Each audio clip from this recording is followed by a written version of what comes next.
আসসালামু আলাইকুম।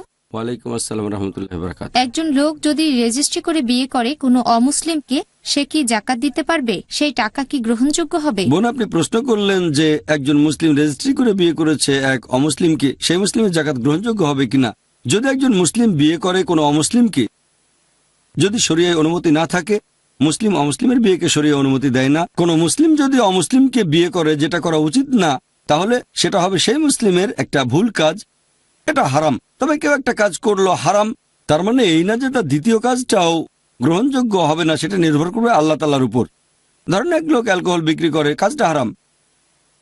এখন যে অ্যালকোহল বেচে তার জাকাত গ্রহণযোগ্য হবে কিনা, জাকাতের ব্যাপারটা অ্যালকোহলের ব্যাপারটা আলাদা। যদি অ্যালকোহল বিক্রি করেন তাহলে শাস্তি পাবেন, অ্যালকোহল বিক্রির জন্য যে শাস্তি সেটা আপনি পাবেন। তবে অন্যান্য বিষয়গুলো যতদূর সম্ভব মেনে চলতে হবে। ইসলামে সবচেয়ে বড় পাপ হচ্ছে শিরক, আল্লাহ সুবহানাহু ওয়া তাআলার সাথে অন্য কাউকে শরীক করা। যদি কেউ শিরক করে তাহলে তার অন্যান্য কাজগুলোর কোনো মূল্য নেই। কেন?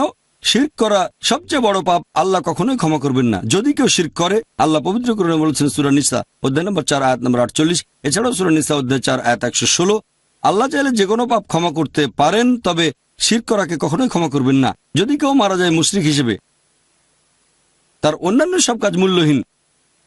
শিরক করেছিল কিন্তু মৃত্যুর আগে তওবা করলে সমস্যা নেই। অন্য যে কোনো পাপে তাকে সেই অনুযায়ী শাস্তি দেয়া হবে। তবে তার মানে এই না যে সে অন্য যে কাজগুলো করেছে সেগুলো গ্রহণযোগ্য হবে না, সেটা আল্লাহ বলতে পারেন। কিছু বিষয়ে সম্পর্ক আছে, সরাসরি বলতে পারেন এটা মূল্যহীন। যেমন ধরেন এক লোক আরেকজনের সাথে কথা বলছে, কথা বলার সাথে সাথে সে যদি মুসলিমদের মতো করে নামাজ পড়ে, সেটা মূল্যহীন, নামাজটা মূল্যহীন হয়ে যাবে।